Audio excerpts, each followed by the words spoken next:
आओ सुनाऊं कहानी। लाइक शेयर सब्सक्राइब कमेंट करना ना भूलें। आप देख रहे हैं कम वक्त इश्क भाग 18। मैं चाहता हूं कि मेरी पत्नी का चेहरा सबसे पहले आप ही उसका घूंघट हटाकर देखें। जानकी जी का दिल घबराने लगा। उन्होंने नज़र उठाकर युवराज की तरफ देखा तो उसने मुस्कुराते हुए आंखों से इशारा किया घूंघट उठाने का। उसके आजू बाजू खड़े लोग आश्चर्य होकर ये सब देख रहे थे कि युवराज को हो क्या गया है। ये हर चीज़ में जानकी जी को क्यों इन्वॉल्व कर रहा है। जानकी जी के हाथ कांपने लगे। उन्होंने कांपते हाथों से ही उसका घूंघट हटा दिया और जैसे ही जानकी जी ने घूंघट हटाया, दुल्हन को देखकर सबकी आंखें अविश्वास से फटी की फटी रह गई। वो श्रद्धा थी। हाँ, युवराज की श्रद्धा, जानकी जी की बेटी श्रद्धा, जो साक्षात उनके सामने खड़ी थी। उन्होंने श्रद्धा के चेहरे को छूने के लिए हाथ आगे बढ़ाया, लेकिन साथ ही वो लड़खड़ाने लगी और उनकी आंखों से बरभसी आंसू टपकने लगे। श्रद्धा ने खुद आगे बढ़कर अपनी माँ को गले लगा लिया। जानकी जी रोते हुए बोली, कहाँ चली गई थी श्रद्धा तुम हम सबको छोड़कर, और कहाँ थे इतने दिनों तक? अगर तुम जिंदा थी तो हमारे पास वापस क्यों नहीं आई? तुम्हें पता भी है हमारी ज़िंदगी तुम्हारे बिना कितनी अधूरी सी हो गई थी। श्रद्धा ने कुछ नहीं कहा, बस रोती रही। जानकी जी से अलग होने के बाद हर्ष से, रवि से, अपनी भाभी से, सबसे मिली। इस वक्त सभी की आंखों में कई सवाल थे। अनामिका जी ने कहा, हम सबको तो छोड़ो, लेकिन युवराज, युवराज के लिए तुम वापस क्यों नहीं लौटी? जानती थी ना वो कितना प्यार करता है तुमसे। तुम्हें खाई में गिरते हुए अपनी आंखों से देखा था उसने। उसके बाद तो मानो कई महीना पागलों की तरह घूमता रहता था। श्रद्धा अनामिका जी के गले लगी, फिर अलग होकर बोली, माँ, ये युवराज के प्यार की ही तो शक्ति है जिसकी वजह से मैं जिंदा बची, और आज इन्हीं के प्यार की वजह से मैं आप सबके पास हूँ, वरना मेरी जिंदा होना ना होना दोनों बराबर ही था। मतलब? अनामिका जी ने आश्चर्य से पूछा। इससे पहले कुछ कोई बोलता, साक्षी आकर श्रद्धा के गले में झूलने लगी। थैंक यू सो मच भाभी कि आप सेफ हो, और आप सब क्या सवाल पर सवाल किए जा रहे हो? अरे आज इनकी शादी हुई है, कम से कम आज तो खुश होइए, क्योंकि भैया की शादी एकदम परफेक्ट हुई है। आप सबका जो भी सवाल है वो आप बस अब बाद में पूछ लेना। रोहन ने कहा, बिल्कुल सही बोल रही हो साक्षी, बेवजह ही इन दोनों का स्पेशल दिन खराब हो रहा है। सबकी क्वेश्चन का आंसर तो बाद में भी मिल जाएगा। वो श्रद्धा के पास आकर बोली, मैं बहुत खुश हूँ श्रद्धा कि तुम वापस आ गई हो। तुम्हारे बिना सब कितने अधूरे से थे। अच्छा अनामिका जी, अब हम चलते हैं, रात हो रही है, कहकर जानकी, मनोज, सुनीता जी सबने घर जाने वक्त बड़े प्यार से श्रद्धा और युवराज के सर पर हाथ फेरा। नीतीश जी, अरे भाई अब तो हम समधी बन गए हैं, तो समधी जी, समधन जी, आज रात यहीं रुक जाइए। रीना जी, बिल्कुल। मनोज जी ने हाथ जोड़कर कहा, बिल्कुल सही कह रहे हैं आप लोग, अब तो रिश्ता जुड़ चुका है, हमारी बेटी आपकी हो चुकी है, तो आना जाना तो लगा ही रहेगा, लेकिन अभी के लिए हम चलते हैं। इतना कहकर वो लोग चले जाते हैं। युवराज, तू तो बहू का गृह प्रवेश करा चुका है, लेकिन फिर भी हम ऐसे नहीं मान सकते। तुम दोनों वापस जाओ दरवाजे पर। अनामिका जी ने कहा, माँ, अब हो गया ना तो हो गया ना, क्यों दोबारा बाहर निकालना चाहती हो? रीना जी, अरे तूने तो अपने मन की कर ही लिया है, अब हमें भी हमारी खुशी के लिए कुछ करने दे। उन लोगों ने श्रद्धा और युवराज को आखिरकार दरवाजे के बाहर खड़ा कर ही दिया। पहले दोनों की आरती उतारी, फिर श्रद्धा ने चावल से भरा हुआ लोटा गिराया।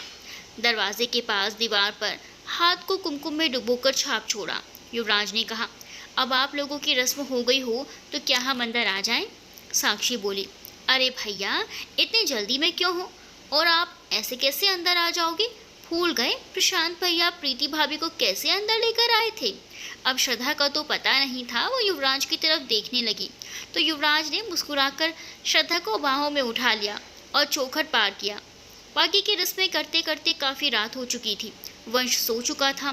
प्रीति ने श्रद्धा को युवराज के कमरे में पहुंचाकर उसे बेड पर बिठा दिया। साक्षी ने आकर कहा, प्रीति भाभी, ये लीजिए, आपने जो लाने के लिए कहा था मैं ले आई। प्रीति ने वो ले लिया तो पीछे से वंदना ने आकर कहा, अरे प्रीति भाभी, प्रशांत भैया आपको बुला रहे थे। ठीक है, चलिए बाकी का समय दुल्हा दुल्हन के लिए दे देते हैं, वरना देवर जी हमेशा हमें दोष देते रहेंगे। तीनों खिलखिलाते हुए बाहर निकलने लगी कि दरवाजे पर युवराज पहले से ही हाथों की गड़ी बांधकर खड़ा मुस्कुरा रहा था। प्रीति तो निकलकर चली गई, लेकिन वंदना और साक्षी ने दरवाजे पर आकर अपने हाथ आगे कर दिए। क्या आप लोग ऐसे हथेली क्यों फैला रहे हो? साक्षी बोली, भैया देखिए, आपके ये जो मासूमा वाली एक्टिंग है ना, भाभी के सामने ही कीजिएगा। फिलहाल हमारे हाथों को भारी कीजिए। भारी? रुको 1 मिनट में अभी आया, कहकर युवराज थोड़ा पीछे हुआ। वहाँ पर एक गमला रखा हुआ था जो कि काफ़ी बड़ा तो नहीं था, लेकिन भारी ज़रूर था। युवराज ने उसे उठाकर साक्षी के हाथ में देकर कहा, ये लो, काफ़ी वजन है, उम्मीद है इससे तेरे हाथ भारी हो गए होंगे। वंदना बोली, युवराज भाई ये चीटिंग है। ठीक है आप मत दीजिए, हम भी आपको अंदर नहीं जाने देंगे, दरवाजे से हटेंगे ही नहीं। आप खड़े रहिए दरवाजे पर, हमें भी कोई जल्दी नहीं है। साक्षी नाराज हो गई। उसने मुंह बनाकर कहा, भैया आप फिर से पहले की तरह कंजूस मत बनिए। भाभी देख लीजिए आपके पति को, आपके मिलते ही बहन को नज़रअंदाज करने लगते हैं। उसने अंदर बैठी श्रद्धा से कहा। युवराज ने उसे डपटते हुए कहा, तू अपनी भाभी को क्यों बता रही है? तेरे हाथ पांव जुबान नहीं है क्या? अच्छा ये लो, अपना मुंह मत फुलाओ गोभी के फूल की तरह, तुझ पर यह सूट नहीं करता। कहकर उसने अपनी शेरवानी की जेब से 2 छोटे छोटे बॉक्स निकाले। उसने साक्षी के हाथ से गमला उतारकर बॉक्स थमा दिया और एक वंदना को दे दिया। तब जाकर दोनों युवराज से दूर हुई। जाते हुए श्रद्धा ने पलटकर कहा, युवराज भैया देखना, मैं और गिफ्ट लूँगी आपसे। युवराज ने हाथ जोड़कर कहा, हाँ हाँ मेरी माँ, और ले लेना, अब जाकर चुपचाप सो जा। युवराज ने दरवाज़ा लॉक किया और रूम के अंदर चला गया। जहाँ बेड पर श्रद्धा बैठी उसी का इंतज़ार कर रही थी। वो आहिस्ते आहिस्ते उसकी तरफ बढ़ता गया और श्रद्धा की धड़कनें भी बढ़ती गई। युवराज उसके पास आकर बैठ गया। हालांकि पहले ही देख चुका था उसका चेहरा, लेकिन ये पल ही ऐसा है। उसने एक बार फिर उसका घूंघट उठाया और श्रद्धा के खूबसूरत चेहरे को निहारने लगा। श्रद्धा ने अपना चेहरा झुकाए रखा। इस वक्त वो युवराज की तरफ देखने की हिम्मत ही नहीं कर पा रही थी। युवराज ने उसके ठोड़ी के नीचे उंगली रखकर चेहरा ऊपर करते हुए कहा, रोज रात को आसमान में देख कर घर करता था, आज लग रहा है जैसे वो उतरकर मेरे सामने आ बैठा हो। ऐसा लग रहा है जैसे मुद्दतों बाद आज मेरी दुआ कबूल हुई हो।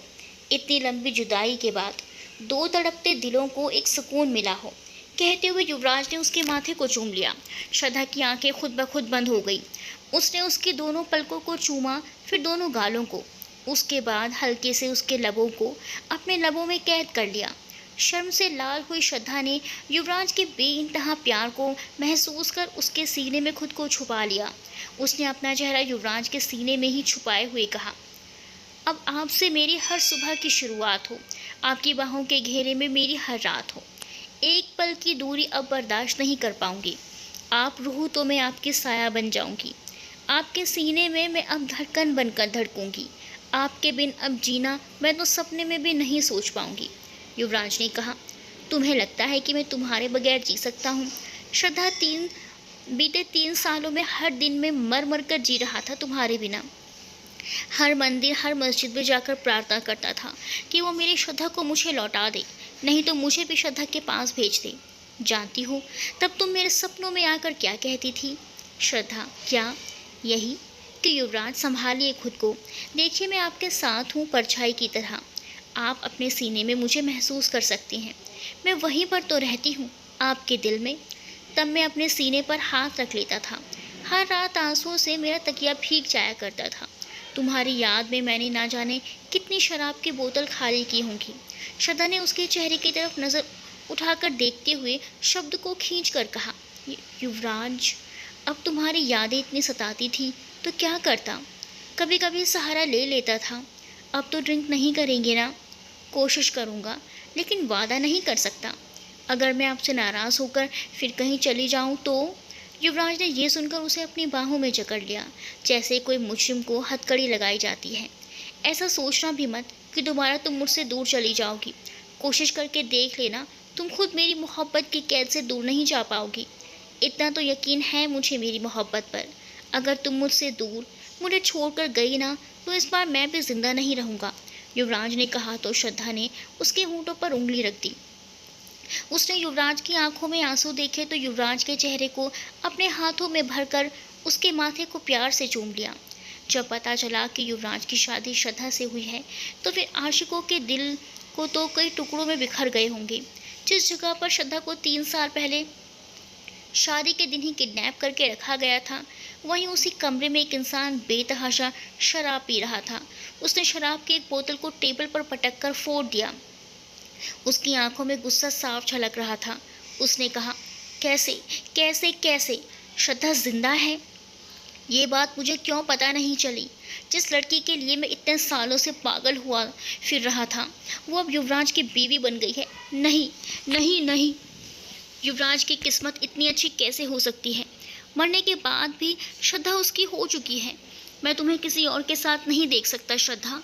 अब तुम लौट आई हो तो अब युवराज को भी हमारे रास्ते से हटना ही होगा। तुम मेरे लिए लौटी हो श्रद्धा, सिर्फ मेरे लिए। वो सामने दीवार पर श्रद्धा की तस्वीर देखकर पागलों की तरह बिहेव कर रहा था खुद के साथ। उसके चेहरे पर एक शैतानी मुस्कुराहट फैल गई। अगले दिन की सुबह युवराज और श्रद्धा के लिए बहुत ही खूबसूरत थी। चारों ओर चिड़ियों की चहचहाट सुनाई पड़ने लगी। हवाओं में भी कुछ अलग ही नशा था जो मानो किसी को भी मदहोश कर दे। श्रद्धा की आंखें खुली तो उसके चेहरे पर मुस्कान तैर गई, क्योंकि वो अभी भी युवराज की बाहों में कैद थी। उसने हर तरह खुद को युवराज से छुड़ाया और घड़ी पर नज़र दौड़ाई तो अभी सुबह के 5:30 बजे थे। उसने जल्दी से अलमारी को खोला तो हैरान रह गई।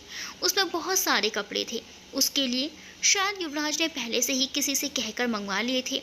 उसके चेहरे पर फिर से स्माइल छा गई और उसे पता ही नहीं था कि कोई छुपकर उसके स्माइल को देख रहा है। वो बाथरूम में नहाने चली गई। नहाकर निकलने के बाद उसने रूम में अपने लंबे बालों को झटका तो उसकी छींटें युवराज के चेहरे पर पड़ी। युवराज आंखें बंद किए ही मुस्कुराया, जिसे श्रद्धा ने आईने से ही देख लिया था। श्रद्धा ने बाल झाड़ते हुए कहा, युवराज, जब आप जाग ही गए हैं तो पूरी तरह बेड से उठ जाइए ना। ये ज़बरदस्ती आंख बंद करके रखने का क्या मतलब है? मैं नींद में हूँ बीवी जी, और मेरी आंखें तभी खुलेंगी जब आप अपने होठों से छूकर मुझे जाएंगी। ठीक है, फिर आप सोते रहिए। इतना कहकर श्रद्धा नीचे चली गई। उसने मंदिर में जाकर आरती करना शुरू किया तो उसकी मधुर आवाज़ से सबको मंदिर में आने के लिए मजबूर कर दिया। युवराज भी खुद को रोक नहीं पाया। बेचारे की खूबसूरत मॉर्निंग, जैसे उसने सोचा था कि उसकी बीवी किस करके गुड मॉर्निंग कहेगी, लेकिन पत्नी जी ने तो गुड मॉर्निंग कर दिया। लेकिन श्रद्धा जब आरती के बाद पलटी, उसने सबको आरती और प्रसाद दिया। वो बहुत प्यारी लग रही थी। लाल साड़ी, हाथों में लाल चूड़ियाँ, पैरों में पायल, गले में मंगलसूत्र, मांग में सिंदूर, पूरी सुहागन का रूप धारण किए हुई थी। युवराज का तो ध्यान ही नहीं हट रहा था उस पर से। सबकी नज़र युवराज पर पड़ी, जो कि एकटक श्रद्धा को देख रहा था। प्रीति ने गला खंगार कर कहा, देवर जी, आरती खत्म हो चुकी है। तब जाकर उसे कहीं होश आया और सीधा खड़ा हो गया। श्रद्धा का चेहरा शर्म से कश्मीरी सेब की तरह लाल हो गया। वो जल्दी से किचन में चली गई। मदद के लिए तो पहले से ही शांति थी, जो काम करती थी। पीछे से अनामिका जी ने आकर कहा, बेटा, आज तुम्हारी पहली रसोई है तो कुछ अच्छा सा मीठा बनाओ। बाकी का जैसा है वैसा ही हम सब देख लेंगे। बिल्कुल नहीं माँ, आप बस ये बता दीजिए कि किसको क्या पसंद है, मैं सबके लिए बना दूंगी। लेकिन बेटा, श्रद्धा ने जिद की तो अनामिका जी उसे सबकी पसंद के बारे में बताकर किचन से निकल गई। श्रद्धा सबके लिए किचन में खाना बना रही थी, सबकी पसंद का। अपने ससुराल के चक्कर में उसे शायद याद ही नहीं रहा होगा कि उसकी बेस्ट फ्रेंड उससे नाराज़ है। कल वो सबसे मिली थी सिवाय शिप्रा के। शायद वो गुस्सा थी, इसीलिए श्रद्धा से मिलने के लिए आगे ही नहीं आई और बिना बताए वो वहाँ से चली भी गई। किसी को पता तक नहीं चला। श्रद्धा के लिए पहली रसोई थी राठौड़ पेंशन में, तो उसने सबकी पसंद की डिशेस बनाई। अरे भाई, सबका दिल जो जितना था, और कहते हैं दिल में जाने का रास्ता पेट से होकर जाता है। श्रद्धा ने सारा खाना अकेले ही बनाया। हर चीज़ों को ढूंढने में और बताने में शांति ने मदद करती थी और थोड़ा बहुत प्रीति ने हेल्प की। हालांकि श्रद्धा उसे मना कर रही थी, लेकिन वो मानी नहीं। खीर, पूरी, पनीर की सब्ज़ी और भी, लेकिन जो स्पेशल था मीठे में वो था गाजर का हलवा। एक और रीज़न ये भी था कि गाजर का हलवा युवराज की फेवरेट डिश थी। सब बन जाने के बाद डाइनिंग टेबल पर लगा दिया गया। सभी बैठ चुके थे सिवाय युवराज और पवन के। युवराज और पवन का अभी तक मिलना ही नहीं हुआ था, क्योंकि कल शादी में वो पीछे की तरफ था। जब श्रद्धा का चेहरा देखा गया उस समय वो ऊपर से नीचे ही नहीं आ रहा था, लेकिन जैसे ही उसने श्रद्धा को देखा तो लड़खड़ा कर गिर गया और वहीं से अपने रूम में जाकर दरवाज़ा लॉक करके अंदर बैठ गया था। किसी ने उसकी तरफ कोई ध्यान ही नहीं दिया। नरेन ने कहा, वाओ भाभी, खुशबू तो बहुत अच्छी आ रही है। मुझसे अब और कंट्रोल नहीं होगा। प्लीज़ खाने के लिए दे दीजिए। और वैसे भी खुशबू से ही मुंह में पानी आ गया। नरेन की उत्सुकता देख साक्षी बोली, ओ भाई थोड़ा सा तो सब्र कीजिए, हमारे लिए ही है। रीना जी, श्रद्धा बहू परोसो सबको। जी बड़ी माँ, कहकर श्रद्धा ने सबको पहले हलवा परोसा। वाकई बड़ी अच्छी खुशबू आ रही थी, लेकिन उससे भी अच्छा और टेस्टी हलवा था।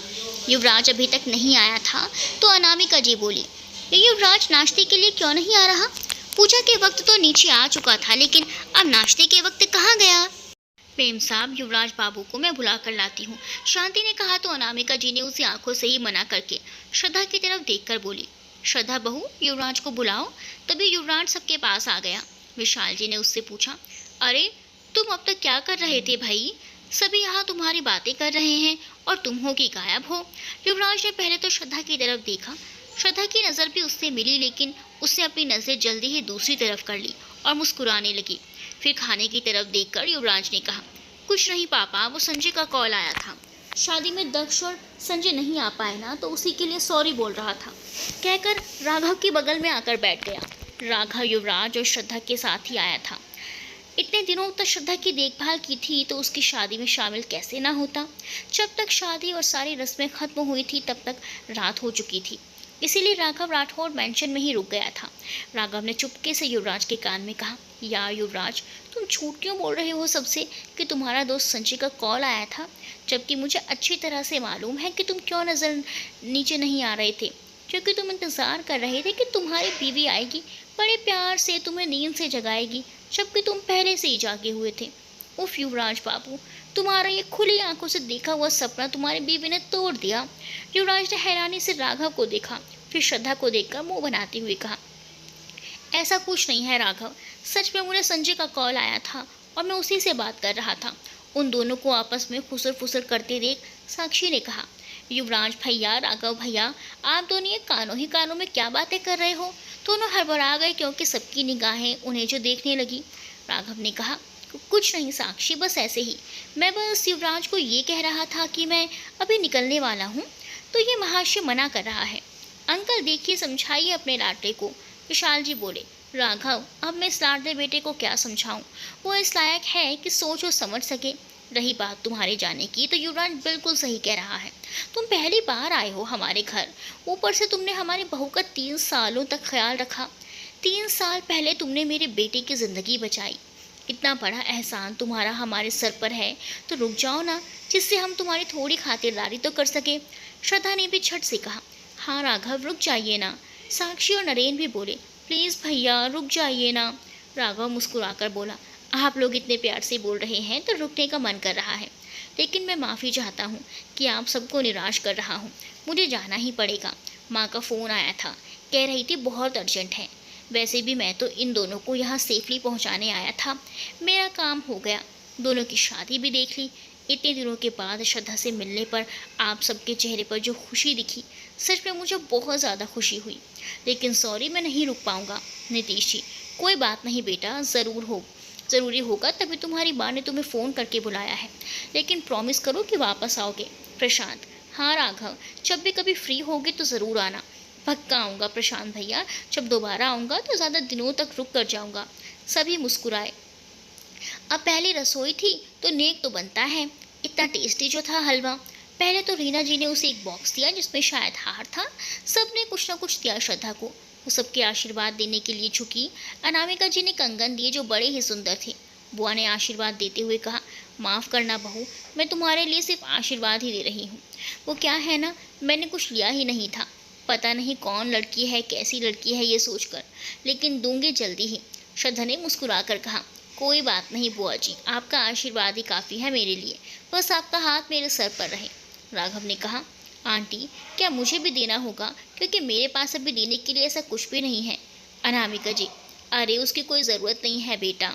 श्रद्धा, राघव, आपने मुझे मेरी ज़िंदगी दी है तोहफे में, इससे बड़ा तोहफा और क्या होगा मेरे लिए। युवराज चुपचाप बैठकर सबको देख रहा था। रीना जी ने कहा, ओ युवराज, तुझे हलवा अच्छा नहीं लगा क्या? युवराज ने कुनमुनाते हुए कहा, हलवा? साक्षी, हाँ भैया, हलवा कैसा लगा आपको? सभी युवराज का जवाब जानने के लिए उसकी तरफ ताकने लगे तो युवराज ने कहा, अच्छा ही था।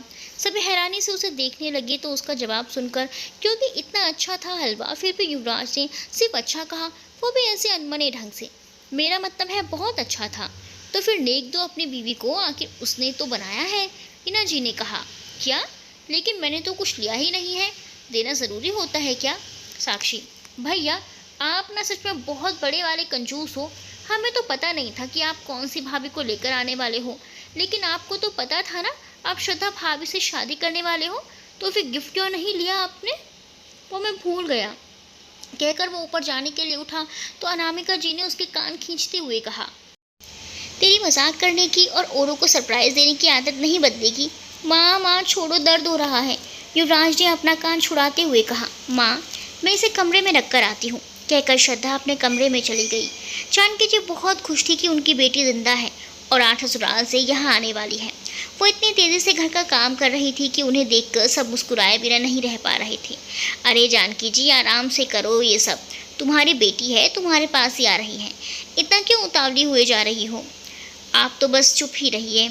आज 3 साल बाद हमारी बेटी इस घर में कदम रखेगी। मैं चाहती हूँ कि जैसा उसने घर को सजाया था उसे वैसा ही मिले।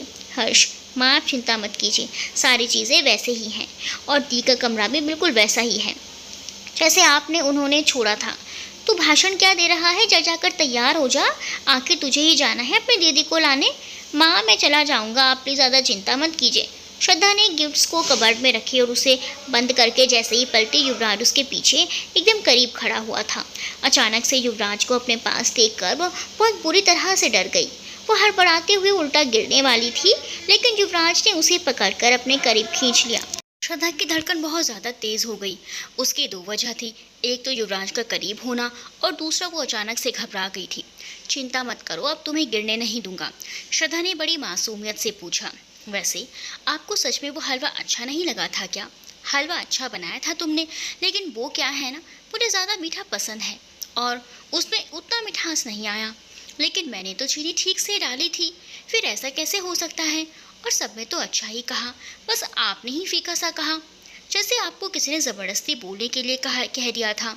युवराज ने फिर से उसके होंठों को छूकर कहा। हाँ शायद इसकी कमी रह गई थी इसलिए। श्रद्धा तो बस युवराज को हक्की बक्की होकर देख रही थी। सुबह सुबह जो तुमने मेरी बात ना मानने की गुस्ताखी की थी ना, ये उसी का फल है। फिर युवराज ने उसे सीधा खड़ा करके छोड़ दिया। उसने अलमारी को खोला तो श्रद्धा बोली, अच्छा तो फिर लाइए मेरा नेक दीजिए मुझे। श्रद्धा के इतना कहते ही युवराज ने उसे एक ज्वेलरी का बॉक्स दिया। श्रद्धा ने जब वो खोला तो उसकी आंखें चौड़ी हो गई, क्योंकि उसमें एक बहुत ही प्यारा डायमंड नेकलेस था। कुछ देर बाद दोनों नीचे आए तो अनामिका जी ने कहा, अरे श्रद्धा बहू, तुम्हारी मम्मी का फ़ोन आया था, कह रही थी कि हर्ष तुम्हें लेने आ रहा है। उनके कहते ही हर्ष उनके दरवाजे पर आता दिखा। प्रीति, मम्मी जी आने वाले हैं, नहीं आ चुके हैं। वो देखिए हर्ष पहुंच गया है। राघव, अच्छा युवराज मैं चलता हूँ, फिर कभी मौका मिला तो ज़रूर आऊँगा, कहकर उसने सबको प्रणाम किया और युवराज के गले लगकर निकलने लगा तो युवराज और श्रद्धा उसे छोड़ने गाड़ी तक आए। युवराज, अच्छा सुनो, तुम भी जल्दी से शादी वादी कर लो। शोभा आंटी बिल्कुल सही कहती हैं, तो अब काफ़ी हद तक बूढ़ा हो रहा है, इसीलिए कह रहा हूँ पूजा के घर रिश्ता लेकर पहुँच जाओ, समझे? हाँ भाई समझ गया, शादी में तुम सबको ज़रूर बुलाऊंगा। श्रद्धा ने कहा, मैं तो आपको ज़्यादा जानती भी नहीं, सिर्फ 2 दिन हुए हैं हमें मिले हुए, लेकिन आप बहुत अच्छे हैं, हमारी ज़िंदगी में किसी फरिश्ते से कम नहीं हैं आप। आपका दिल बहुत बड़ा है, तभी तो नदी में पड़ी लड़की को आप अपने घर ले आए। बहुत बहुत धन्यवाद राघव आपका। राघव मुस्कुराते हुए अपनी गाड़ी में बैठ गया। युवराज श्रद्धा घर के अंदर आ गए। श्रद्धा रूम में गई और 2-4 कपड़े पैक करके नीचे आ गई। मैं अभी आया, एक कॉल करके, कहकर हर्ष उठा और बाहर निकल गया।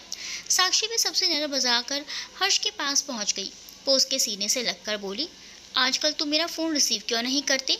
नाराज़ हो क्या मुझसे? नाराज़ होना चाहिए था क्या? साक्षी अपने नाजुक हाथों से उसके सीने पर हल्का सा मारते हुए बोली। हर्ष, हर्ष ने मुस्कुराते हुए कहा, बेबी मैं तुमसे बड़ा नाराज़ क्यों होने लगा? कल इतने सारे सरप्राइज एक साथ मिले तो अपना सारा गुस्सा भी गायब हो गया। हर्ष दरअसल फ़ोन पर कोई बात करने बाहर आया था। वो जानता था कि साक्षी उससे बात करने ज़रूर आएगी। कुछ देर तक रुकने के बाद हर्ष श्रद्धा को लेकर त्रिपाठी हाउस जाने लगा।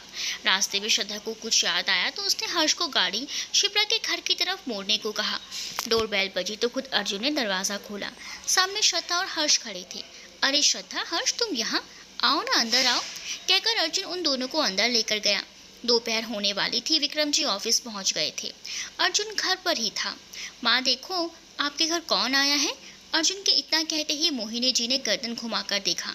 वो हर्ष को जानती थी लेकिन श्रद्धा को नहीं पहचानती थी। उसकी सगाई में वो जा नहीं पाई थी। बेटा, इसे तो मैं जानती हूँ, बहू की एक सहेली थी, उसका भाई है। लेकिन ये नई दुल्हन? शिप्रा वहीं बैठी उन लोगों की बात सुन रही थी लेकिन एक शब्द नहीं बोली। श्रद्धा ने उनके पांव छू लिए।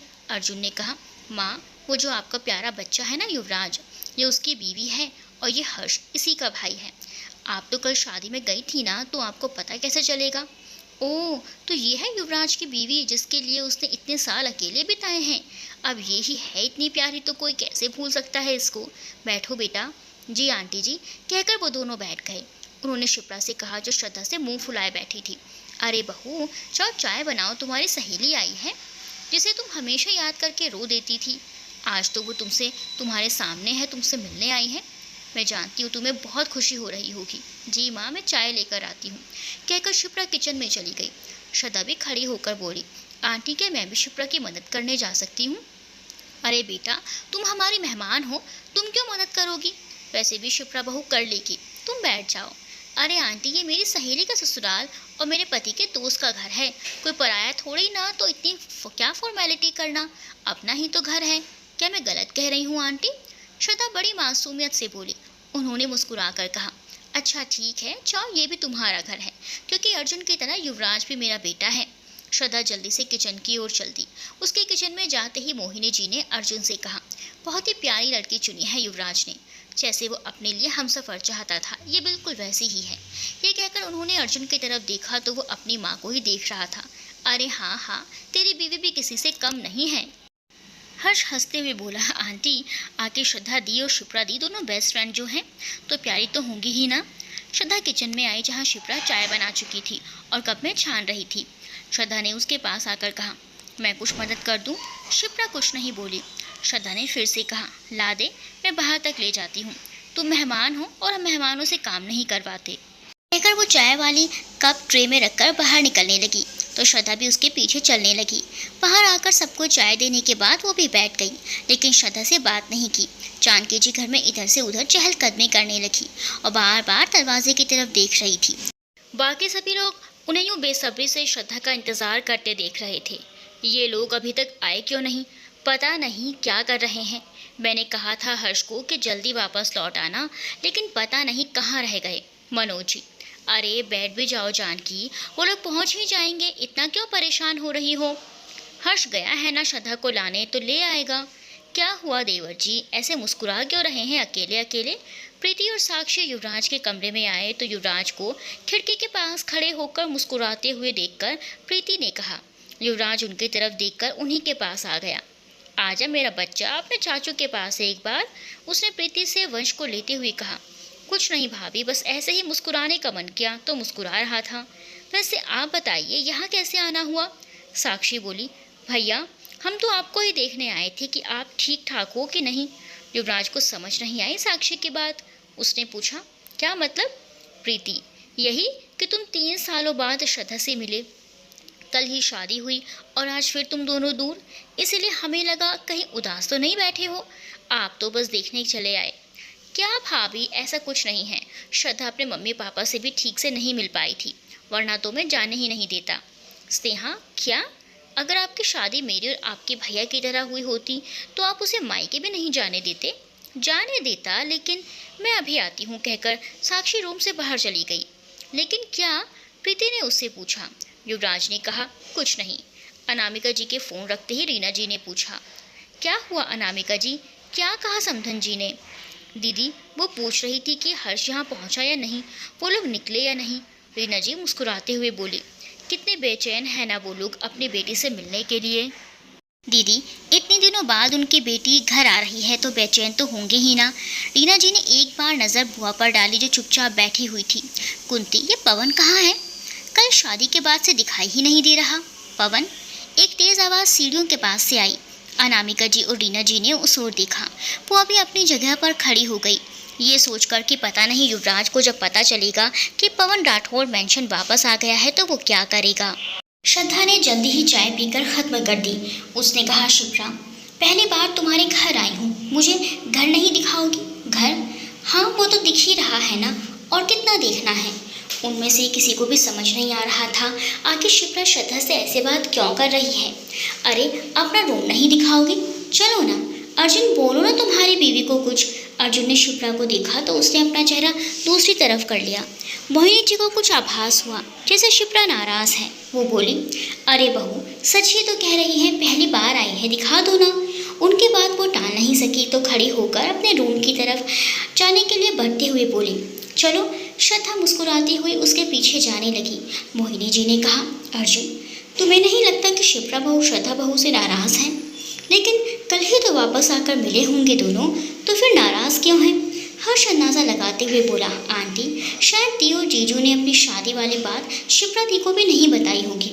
शायद हो सकता है इसीलिए ही नाराज हो, क्योंकि दोनों दोस्त से ज़्यादा दो बहनों की तरह एक दूसरे से प्यार करते हैं। शिप्रा दी तो कुछ ज़्यादा ही करती हैं, और उन्होंने इनसे छुपाया तो गुस्सा तो होंगी ही ना। बात तो तुम सही कह रहे हो बेटा, आखिर दोस्त है वो भी इतने करीब। जैसे अर्जुन और युवराज है वैसे ही शिप्रा और श्रद्धा। हर्ष की जेब में रखा फ़ोन बजने लगा। 1 मिनट में बात करके आता हूँ कहकर वो थोड़ा साइड हो गया। हाँ माँ, कहिए। अरे, तुम गए हुए कितने घंटे हो चुके हैं, कहाँ हो तुम लोग? कब से हम इंतज़ार कर रहे हैं। माँ, हम बस आ ही रहे हैं, अभी शिप्रा दी के ससुराल में हैं। श्रद्धा दी उनसे मिलना चाहती थी इसीलिए आ गए। ठीक है, ध्यान से आना, कहकर उन्होंने फ़ोन रख दिया। हर्ष एक राहत भरी सांस लेकर वापस अर्जुन और मोहिनी जी के पास आकर बैठ गया। युवराज हॉल के बीच में सोफे के पास बैठ गया। उसने अपनी माँ को देखकर कहा, माँ, अभी आपने पवन का नाम लिया ना, आप उसके बारे में क्यों पूछ रही थी बुआ से? क्योंकि भैया, जिस दिन आप दिल्ली गए हुए थे उसके दूसरे दिन ही पवन भैया वापस राठौर मेंशन आ गए थे। मम्मी पापा ने तो उसे माफ़ भी कर दिया है, उन्होंने इस घर में रहने की अनुमति भी दे दी उसे।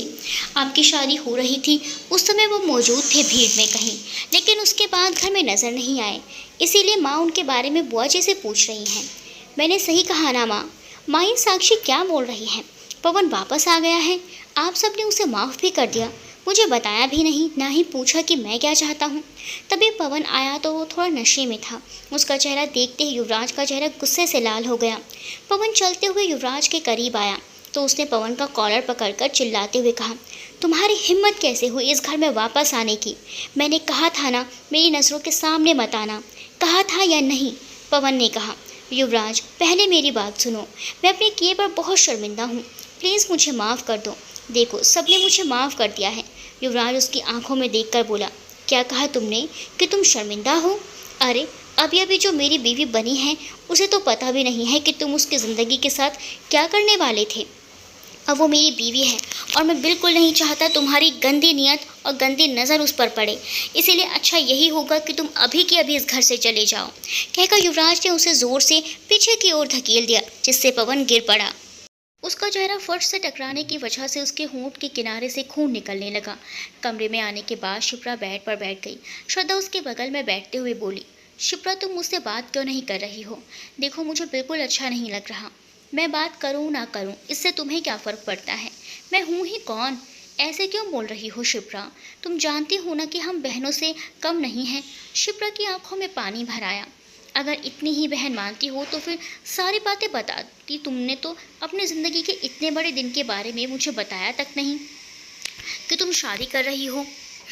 और कहती हो कि बहन की तरह है। श्रद्धा की आंखें भी भर आई।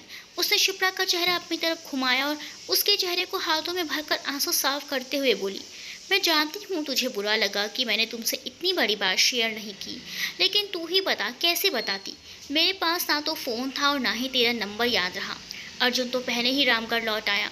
युवराज से मैंने कहा था कि शिप्रा को बता देती हूँ, लेकिन उन्होंने मुझे फ़ोन ही नहीं दिया। मैंने तुम्हें बहन कहा नहीं बल्कि दिल से माना भी है। तेरी नाराज़गी मुझसे बर्दाश्त नहीं होती, प्लीज़ माफ़ कर देना। अच्छा चल, अपने कान पकड़कर सॉरी बोल रही हूँ, प्लीज़ माफ़ कर दो। लेकिन शिप्रा ने अभी भी कुछ नहीं कहा। श्रद्धा अपने कान पकड़कर उठक बैठक करने लगी। ठीक है, मैं अपने कान पकड़कर उठक बैठक करके सॉरी बोल रही हूँ, क्या आप भी माफ़ नहीं करोगी?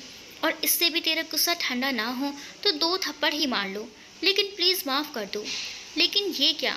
शिप्रा ने तो उसे सच में एक थप्पड़ मार दिया, लेकिन थप्पड़ ऐसा था जिससे गाल पर बैठा मच्छर भी ना उड़े। श्रद्धा ने अपने गाल पर हाथ रखकर कहा, तूने तो सच में मार दिया, मैंने तो बस ऐसे ही कहा था। फिर भी शिप्रा के चेहरे पर कोई रिएक्शन नहीं आया। इसके विपरीत उसने अपना मुंह फेर लिया, लेकिन दूसरी तरफ वो स्माइल कर रही थी। आखिर उसकी दोस्त इतना कुछ कह रही थी सिर्फ सॉरी पाने के लिए। श्रद्धा को लगा जैसे वो बहुत ही ज़्यादा नाराज़ है। उसकी आंखें फिर से गीली हो गई। श्रद्धा ने कहा, सॉरी बोल रही हूँ, कान पकड़ लिया, उठक बैठक भी कर ली, तूने थप्पड़ भी मार लिया, लेकिन मुझे लगता बड़ी बेरहम हो गई है तू। मुझे तुम्हारी माफ़ी नहीं मिलेगी। इससे अच्छा तो मैं वापस ही नहीं आती। कम से कम तुम याद तो करती मुझे। कहकर श्रद्धा सर झुकाकर उसके बगल से जाने लगी तो शिप्रा ने उसका हाथ पकड़कर खींचकर उसे गले से लगा लिया। युवराज, ये क्या कर रहे हो? अनामिका जी ने तेज आवाज में कहा। युवराज ने पवन को वापस उसकी शर्ट को पकड़ लिया। उसने पवन को खींचकर बाहर की तरफ ले जाते हुए कहा, माँ, मैं इसे अपने नज़रों के सामने एक पल भी बर्दाश्त नहीं कर सकता, और श्रद्धा के पास तो बिल्कुल भी नहीं। लेकिन दरवाजे तक पहुंचता उसके पहले ही किसी ने उसके पाँव पकड़ लिए। युवराज ने देखा बुआ उसके पैर पकड़कर रोने लगी।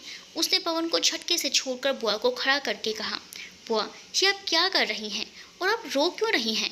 वो हाथ छोड़कर बोली, युवराज बेटा, पवन को इस घर में वापस लाने की वजह मैं हूँ।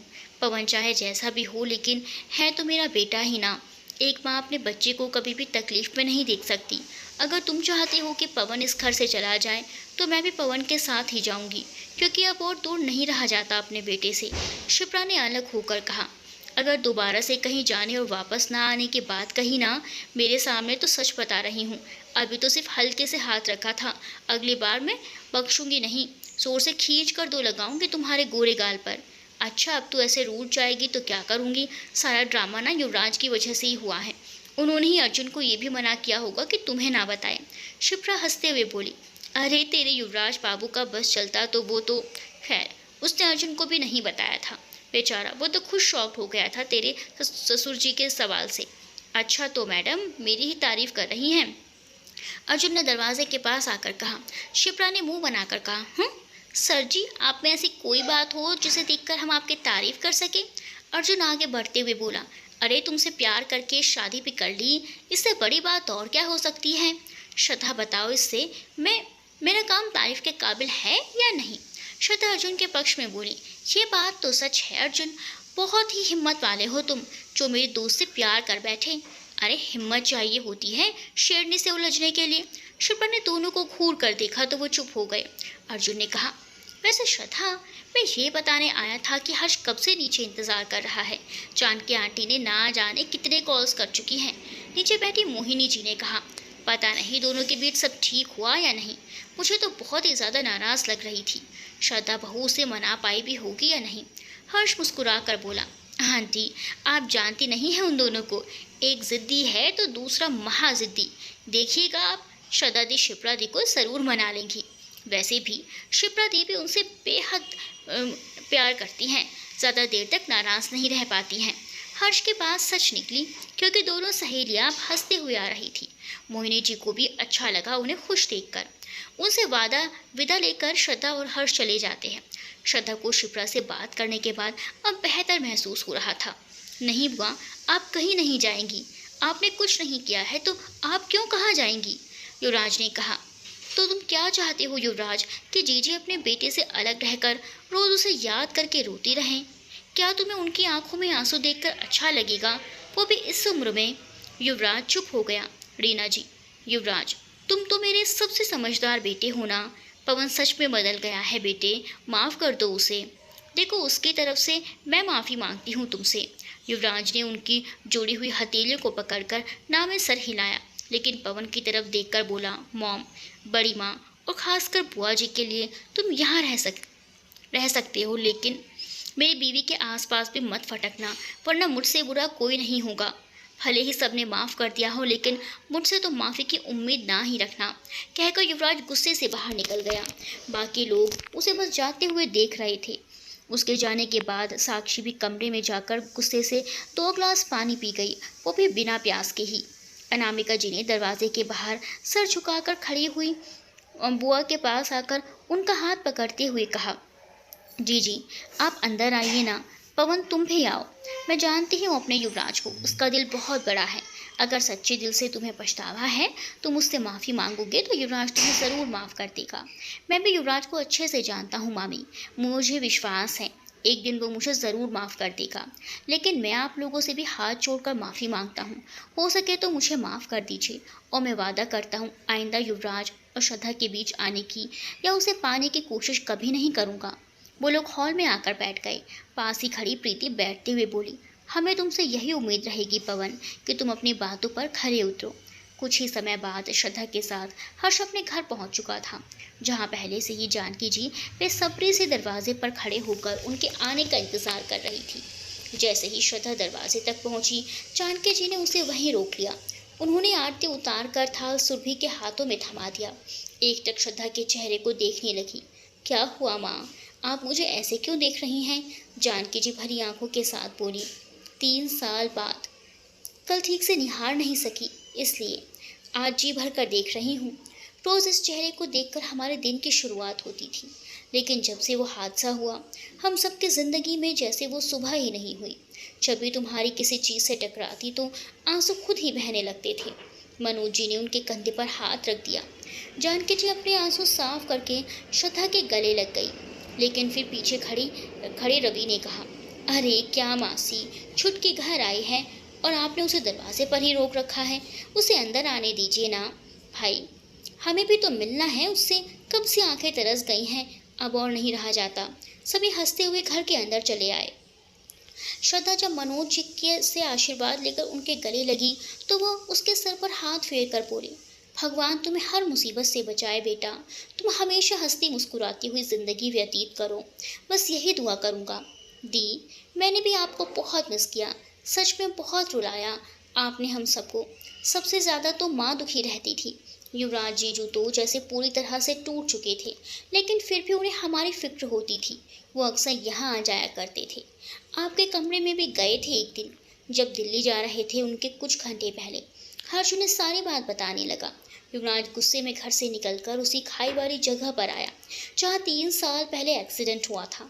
जिस हादसे में उसकी श्रद्धा उससे दूर हो गई थी, वहाँ पर एक लदान था जिस पर चढ़कर वो बैठ गया और शाम होने तक वहीं बैठा रहा।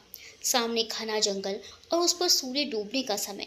युवराज की आंखें उस खूबसूरत दृश्य को देख रही थी, लेकिन उसके मन में वो 3 साल पुराना हादसा किसी चलचित्र की तरह नजर आ रहा था। तुम्हें खोने के सिवाय मैं किसी से डरता नहीं हूँ श्रद्धा, एक बार खोकर देख चुका हूँ, तुम्हारा हिम्मत नहीं है मुझ में। पल पल मरा हूँ तुम्हारी याद में। घर में सब कह रहे हैं कि मैं उस पवन को माफ़ कर दूँ, वो बदल गया है, लेकिन मैं कैसे यकीन कर लूँ उस धोखेबाज की बातों पर। शाम हो चुकी थी, बस अंधेरा होना बाकी रह गया था। घर में सभी परेशान हो रहे थे युवराज के लिए। जब विशाल जी, नीतीश जी और प्रशांत ऑफिस से घर वापस आए तो अनामिका जी ने उन लोगों को सारी बात बताई। ये सुनकर विशाल जी उस पवन से गुस्सा हो गए। विशाल जी ने युवराज को फ़ोन करते हुए कहा, मैंने तो पहले ही कहा था कि युवराज पवन को इस घर में वापस आने वाली बात कभी नहीं मानेगा, और देखो वही हुआ ना। हमें एक बार युवराज से बात कर लेनी चाहिए थी। रीना जी, पता नहीं मेरा बच्चा कहाँ होगा इस वक्त। नीतीश जी, उसका तो फ़ोन ही नहीं लग रहा। विशाल जी, भैया मेरे फ़ोन से भी नहीं लग रहा। प्रशांत, तुमने ट्राई किया? पापा जी, शायद युवराज के फ़ोन में इस वक्त नेटवर्क नहीं है, इसीलिए ही नहीं लग रहा है। उधर युवराज ने श्रद्धा को कॉल करने के लिए जेब से अपना फ़ोन निकाला तो उसमें नेटवर्क ही नहीं था। वो फ़ोन को ऊपर नीचे करके नेटवर्क लाने की कोशिश करने लगा, लेकिन फिर उसे याद आया कि श्रद्धा के पास तो इस वक्त फ़ोन है ही नहीं। उसने फ़ोन वापस जेब में रखा और आकर गाड़ी में बैठकर वहाँ से निकल गया। रास्ते में फ़ोन को एक बार फिर देखा तो इस वक्त नेटवर्क शो हो रहे थे, जिसमें मैसेजेस भरे पड़े थे घर वालों के फ़ोन कॉल्स के। उसने प्रशांत को कॉल करके कहा, भैया आप लोग मेरी चिंता मत कीजिए, अभी मैं एक ज़रूरी काम के लिए जा रहा हूँ तो रात को ही वापस आ पाऊँगा। कहकर उसने फ़ोन रख दिया। प्रीति, क्या कहा युवराज ने? प्रशांत, वो कह रहा है कि किसी काम से गया हुआ है, रात में लौट कर आ पाएगा, हम उसकी चिंता ना करें। पवन इस वक्त वहीं पर था, लेकिन सर झुकाए खड़ा था। वो अभी इस बारे में कुछ बोल नहीं पाई। उसके बाद सबने साथ में डिनर किया, फिर सोने के लिए चले गए। श्रद्धा अपने कमरे को चारों तरफ से देख रही थी। वो बिल्कुल वैसा ही सैड था जैसे वो पहले खुद किया करती थी। सबको यकीन हो गया था कि श्रद्धा अब जिंदा नहीं है। फिर भी उन लोगों ने श्रद्धा के कमरे को जैसा था वैसा ही रखा। सोचते सोचते श्रद्धा को नींद आने लगी तो वो बेड पर लेट गई। उसने अपनी आंखें बंद ही की थी कि तभी उसके रूम की खिड़की से आवाज़ आने लगी, जैसे उसे कोई खटखटा रहा हो। उसने एक बार खिड़की की तरफ देखा, लेकिन फिर आंख बंद कर सोने की कोशिश करने लगी। उसे युवराज से बात करने का मन कर रहा था, लेकिन उसके पास इस वक्त फ़ोन नहीं था। तभी फिर से खिड़की खटखटाने की आवाज़ आई। श्रद्धा ने गौर से सुना, फिर बेड से उतरकर अपने धीमे कदमों से खिड़की के पास चली गई। साथ ही उसके टेबल पर एक फ्लावर वास था, उसे उठा लिया। जैसे ही उसने खिड़की खोली, जल्दी से एक आदमी अंदर की तरफ कूद गया। अब ये कौन कूद गया अंदर? अपने अपने अंदाजे कमेंट सेक्शन में छोड़ दीजिएगा दोस्तों। फिर अगले भाग में देखते हैं किस किस का अंदाज़ा सटीक बैठता है।